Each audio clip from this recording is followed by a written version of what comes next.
Hello friends, मैं सी ए प्रतीक्षा आप सबको वेलकम करता हूँ आप एक यूट्यूब चैनल में। फ्रेंड्स, ये फाइनेंस बिल आने के बाद सबके माइंड में ये कन्फ्यूज़न तो है ही कि कौन सा टैक्स रेजिम सिलेक्ट करें, न्यू में जाए कि पुराने में जाए। बिकॉज पुराने रेजिम ऐसा है कि आप जितना इन्वेस्टमेंट करोगे आपका उतना टैक्स बचेगा, और नए में ऐसा है कि आपको एक भी इन्वेस्टमेंट डिडक्शन नहीं मिलेगा। तो आपने काफ़ी सारे वीडियो भी देखे होंगे कि कौन सा रेजिम सिलेक्ट करें, लेकिन वो वीडियो देखने के बाद भी आप डिसाइड नहीं कर पाओगे कि कौन सा रेजिम में जाए। बिकॉज आपके इनकम टैक्स के सभी प्रोविजन आपको बट नेचुरल नहीं पता होगा, बिकॉज आप तो नॉर्मल टैक्स पेयर हो। तो आज के वीडियो में हम ये देखेंगे कि आप गवर्नमेंट ऑथेंटिकेटेड वेबसाइट के ऊपर जाके कैसे कैलकुलेशन खुद चेक कर सकते हैं कि मुझे कौन सा रेजिम में सिलेक्ट करना है, ओल्ड में जाए कि न्यू में जाए। और वीडियो देखने के बाद अगर आपको ऐसा लगे कि मैंने आपको कुछ अच्छा बताया है तो ये वीडियो को लाइक करना और अपने फ्रेंड्स एंड अपने रिलेटिव के साथ उसको शेयर करना। और बिकॉज उनका टैक्स बचेगा तो वो आपको दुआएं देंगे, कर भला तो हो भला। देखते हैं फ्रेंड्स आगे। पहले हमें एक वेबसाइट ओपन करनी होगी www.incometaxindia.gov.in। जो लोग टैक्सेशन के साथ जुड़े हुए होंगे उन्होंने ये वेबसाइट शायद देखी होगी, बट अगर आप टैक्स पे रहे हो तो आप ये वेबसाइट के ऊपर नहीं गए होंगे। बट चिंता मत करिए, I will show you the step by step the process. फिर यहाँ जाके आपको करना है एंटर। ये वेबसाइट में हो सकता है कि आपके 5-10 सेकंड लेगी ओपन होने के लिए, बट एक बार उसको ओपन हो जाने दीजिए। फिर यहाँ पे आप देखेंगे तो टैक्स कैलकुलेटर का एक ऑप्शन नया है व्हाट्स न्यू के अंदर, old regime versus new tax regime. तो यहाँ पे अभी हम क्लिक करते हैं। क्लिक होने के बाद देखना friends, it will take minimum 5 to 6 second. Window के ऊपर एक लिंक है, वो लिंक के ऊपर हमें क्लिक करना होगा, tax calculator old regime versus new. ये देखिए, डिपार्टमेंट ने as propose by finance bill 2023 जो भी टैक्स का नया रेजिम पुराना रेजिम उसके लिए कैलकुलेटर रखा है। उसके लिए आपको सिर्फ यही देखना है कि आपका डेटा इनपुट जो है, आप जो भी कुछ लिख रहे हो वो एकदम परफेक्ट से होना चाहिए, तो आपको परफेक्ट आंसर मिलेगा। देखते हैं आगे कि टैक्स पेयर टाइप। से फॉर एग्जांपल मेरा टैक्स पेयर में डिफरेंट ऑप्शन है, individual, HUF, AOP, BOI। If I will select individual तो 2 और बॉक्स नीचे ओपन हो जाएंगे। और अगर सपोज हम यहाँ पे सिलेक्ट करते हैं HUF तो देखना ये नीचे ग्रॉस सैलरी वाले जो 2 बॉक्स है वो हट जाएंगे, क्योंकि HUF में सैलरी नहीं होती है उसके लिए। लेकिन अभी हम समझने के लिए सिलेक्ट करते हैं इंडिविजुअल। फिर यहाँ पे फर्दर आपको पूछ रहा है कि आर यू मेल, फीमेल और senior citizen. We will select the male option. और रेसिडेंशियल स्टेटस, आपका रेसिडेंशियल स्टेटस क्या है, आप रेसिडेंट हो, नॉन रेसिडेंट हो और नॉट ऑर्डिनरी रेसिडेंट हो। So I will select the resident option. फिर जाते हैं नीचे और आगे। यहाँ पे आपको फर्स्ट डालना है कि gross salary after deducting allowances exempt under both the regime. आप बोले कि ऐसे कौन से एग्जेम्पशंस है कि नया रेजिम लो या पुराना रेजिम लो, दोनों में मेरे को डिडक्शन मिलता है। तो गवर्नमेंट ने यहाँ पे, अगर आप ये ब्लू आइकॉन के ऊपर क्लिक करेंगे तो आपको बताएगा कि कौन कौन से अलाउंसेस है। ये कि any allowances to meeting the cost of travel, अगर आपका ट्रैवलिंग से कनेक्टेड जो भी एक्सपेंडिचर है वो कुछ अलाउंस आपको मिल रहा है तो वो आएगा। और different allowances are there. Last में एक है कि ट्रांसपोर्ट अलाउंस, जो blind and deaf and dumb है उनको मिलता है वो।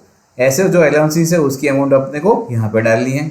फिर नीचे जाते हैं कि amount deductible exempt from gross salary standard deduction के सिवा, मीन्स आपको स्टैंडर्ड डिडक्शन जो 50,000 का मिल रहा है उसको यहाँ पे अभी कंसिडर नहीं करना है।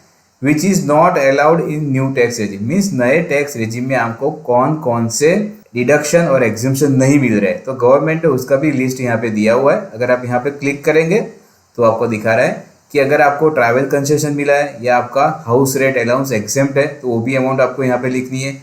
लास्ट में देखेंगे तो entertainment allowance and professional tax. अभी हम यहाँ पे स्टार्ट करते हैं कि मेरा ग्रॉस सैलरी, अपने को समझाने के लिए सिंपल लिखते हैं कि 10 लाख इज माई सैलरी। तो यहाँ पे मैंने 10 लाख लिखा। फिर जाना है नीचे। अभी ऐसा प्रिज्यूम करते हैं कि कोई ऐसे अलाउंसेस नहीं है कि जो मुझे डिडक्टेबल मिलते हैं, और या फिर नए में अलाउडेबल नहीं है, उसको 0 रखते हैं। फिर तो देखते हैं कि मेरा interest on housing loan, means मैंने अगर मेरा घर लिया है लोन के ऊपर तो उसका मेरे को मैक्सिमम लोन का इंटरेस्ट डिडक्शन मिलता है 2 लाख। तो मैं यहाँ पे लिख देता हूँ 2 लाख रुपीज़। फिर जाते हैं आगे नीचे। फिर आपको पूछ रहा है कि डिडक्शन जो ये सेक्शन में है या फिर फैमिली पेंशन का डिडक्शन है वो तो यहाँ पे अमाउंट डालना है। अभी इसको भी 0 रिज्यूम करते हैं। फिर नीचे जाते हैं कि deduction exemption not eligible in new tax regime. तो न्यू टैक्स रेजिम में आपको इतने डिडक्शंस नहीं मिलते। सबसे ज़्यादा इंपॉर्टेंट और सबसे कॉमन है कि हमारा चैप्टर 6A का डिडक्शन मीन्स अगर आप 80C देखो तो उसमें आपका LIC, PPF, हाउसिंग लोन का प्रिंसिपल, रीपेमेंट, अगर आपके बच्चे स्कूल में पढ़े तो उनका स्कूल फीस वगैरह वगैरह आता है। तो 80C में आपका मैक्सिमम रिडक्शन मिल जाता है आपको 1,50,000। फिर बारी आती है हमारी मेडिक्लेम। तो मेडिक्लेम कवर हो जाता है आपका 80D के अंदर। उसमें मैक्सिमम लिमिट अगर आप 60 ईयर से कम हो तो 25,000, और अगर आपके पेरेंट्स सीनियर सिटीजन है और उनका प्रीमियम आप पे करो तो अनदर 50,000 आप डिडक्शन क्लेम कर सकते हो। तो अभी हम यहाँ पे मान लेते हैं कि 50,000 हमारा 80D के अंदर है, 80C के अंदर है हमारा 1,50,000। तो टोटल मिला के हुआ अपना 2 लाख रुपया।